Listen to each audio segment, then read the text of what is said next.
بسم الله الرحمن الرحيم.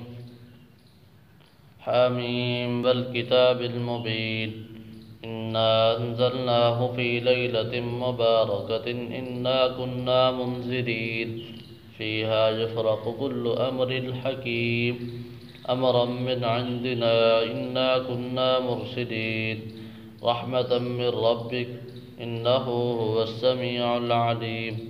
فقال النبي صلى الله عليه وسلم اللهم بارك لنا في رجب وشعبان وبلغنا رمضان. وقال النبي صلى الله عليه وسلم التائب من الذنب كمن لا ذنب له صدق الله العظيم.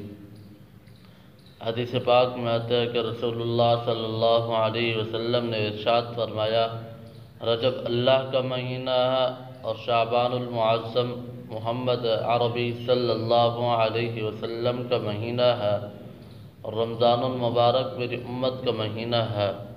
حضرت انس سے روایت ہے کہ رسول اللہ صلی اللہ علیہ وسلم نے ارشاد فرمایا رجب کے مہینے کو دوسرے مہینوں پر ایسی فضیلت ہے جیسے قرآن مجید کو دوسری کتابوں پر فضیلت حاصل ہے، اور شعبان المعظم کے مہینے کو دوسرے مہینوں پر ایسی فضیلت ہے جیسے کہ محمد کریم صلی اللہ علیہ وسلم کو دوسرے نبیوں پر فضیلت حاصل ہے، اور رمضان المبارک کے مہینے کو دوسرے مہینوں پر ایسی فضیلت حاصل ہے جیسا کہ خالق کو مخلوق پر فضیلت حاصل ہے۔ 15 شعبان کی رات کو خاص بزرگی، فضیلت اور شرافت حاصل ہے۔ حدیث پاک میں اس کے کئی نام ذکر کیے جاتے ہیں۔ پہلا نام لیلۃ المبارکہ برکتوں والی رات، لیلۃ الرحمہ اللہ کی خاص رحمت کے نزول کی رات، لیلۃ الصاعقہ دستاویز والی رات، لیلۃ البراءہ دوزخ سے بری ہونے والی رات۔ شیخ عبد المحدث دہلوی رحمۃ اللہ علیہ حضرت ابو سعید بن منصور کے حوالے سے حضرت ابو موسیٰ رضی اللہ تعالی عنہ سے روایت نقل کی ہے کہ شب قدر کے بعد شعبان کی 15ویں شب سے زیادہ افضل کوئی رات نہیں ہے۔ حضرت کعب کی روایت ہے، وہ فرماتے ہیں کہ شعبان کی 15ویں شب اللہ تعالی حضرت جبریل کو جنت میں بھیج کر اعلانات کہلواتے ہیں کہ پوری جنت سجا دی جائے، کیونکہ آج کی رات آسمانی ستاروں، دنیا کے شب و روز، درختوں کے پتوں، پہاڑوں کے وزن اور ریت کے ذروں کی تعداد کے برابر اپنے بندوں کی مغفرت کروں گا۔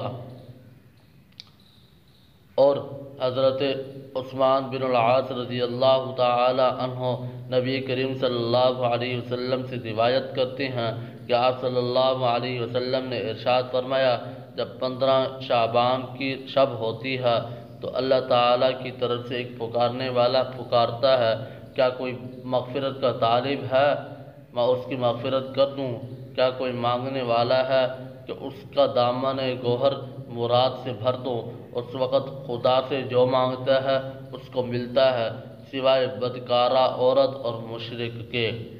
حضرت ابو موسیٰ اشعری رضی اللہ تعالی عنہ سے روایت ہے کہ رسول اللہ صلی اللہ علیہ وسلم نے ارشاد فرمایا کہ 15 شعبان کی شب کو اللہ تعالیٰ اپنے تمام مخلوق پر اپنی نظر رحمت فرما کر ان کی مغفرت فرما دیتے ہیں سوائے 2 لوگوں کے، سوائے 2 شخصوں کے، ایک وہ شخص جو حسد اور کینہ رکھنے والا ہو اور دوسرا مشرک کے۔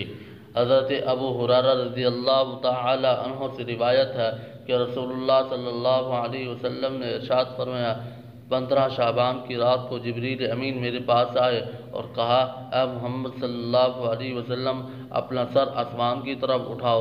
میں نے کہا یہ کیسی رات ہے؟ کہنے لگے اس رات میں اللہ تعالیٰ کی رحمت کے 300 دروازے کھول دیے جاتے ہیں۔ اس رات میں اللہ کی رحمت کے 300 دروازے کھول دیتا ہے سوائے جادوگر، کاہن، شراب خوری کے اور اس شخص کے جو سود خوری ہو اور زنا کاری پر اصرار رکھتا ہو، اور ہر غیر مشرک کی مغفرت فرما دیتا ہے۔ صرف ان مستثنیٰ لوگوں کی مغفرت بغیر توبہ کے نہیں کی جاتی۔ جب چوتھائی رات ہوئی تو جبریل امین اترے اور کہا اے محمد صلی اللہ علیہ وسلم سر اٹھاؤ۔ میں نے سر اٹھایا تو جنت کے سب دروازوں کو کھلا ہوا پایا۔ پہلے دروازے پر ایک فرشتہ کہہ رہا تھا جو شخص اس رات میں رکوع کرتا ہے، نماز پڑھتا ہے، اسے بھی خوشخبری ہو۔ دوسرے دروازے پر ایک فرشتہ کہہ رہا تھا جو شخص اس رات میں سجدہ کرتا ہے، اسے بھی خوشخبری ہو۔ تیسرے دروازے پر ایک فرشتہ کہہ رہا تھا جس نے اس رات میں دعا کی، اسے بھی خوشخبری ہو۔ چوتھے دروازے پر ایک فرشتہ ندا دے رہا تھا، اس رات میں ذکر کرنے والوں کو بھی خوشخبری ہو۔ پانچویں دروازے پر ایک فرشتہ کہہ رہا تھا جس نے اس رات میں خدا کے خوف سے آہوزاری یعنی رویا، اسے بھی خوشخبری ہو۔ چھٹے دروازے پر ایک فرشتہ ندا دے رہا تھا، اس رات میں تمام مسلمانوں کو خوشخبری ہو۔ ساتویں دروازے پر ایک فرشتہ کہہ رہا تھا اگر کسی کو کوئی سوال کرنا ہے تو کرے، اس کا سوال پورا کیا جائے گا۔ آٹھویں دروازے پر ایک فرشتہ کہہ رہا تھا کیا کوئی ہے جو بخشش کی درخواست کرے، اس کی درخواست قبول کی جائے۔ حضور اکرم صلی اللہ علیہ وسلم نے ارشاد فرمایا میں جبریل سے پوچھا یہ دروازے کب تک کھلے رہیں گے؟ انہوں نے جواب دیا اول شب سے صبح ہونے تک کھلے رہیں گے، اول شب سے صبح ہونے تک کھلے رہیں گے۔ پھر میں نے کہا اے محمد صلی اللہ علیہ وسلم اللہ تعالیٰ اس رات میں دوزخ کی آگ سے اتنے بندوں کو نجات دیتا ہے جتنا قبیلہ بنو کلب کی بکریوں کے وجود پر بال ہوتے ہیں۔ عرب قبائل میں سے سب سے زیادہ بنو کلب کی بکریاں تھیں۔ ان تمام بکریوں کے جسموں پر جتنی تعداد میں بال تھے ان سے بھی کہیں زیادہ تعداد میں اللہ تعالیٰ اپنے لوگوں کی مغفرت فرماتے ہیں۔ یہاں تک کہ کوئی خاص تعداد مراد نہیں بلکہ تعداد کی زیادتی بیان کرنا مقصود ہے۔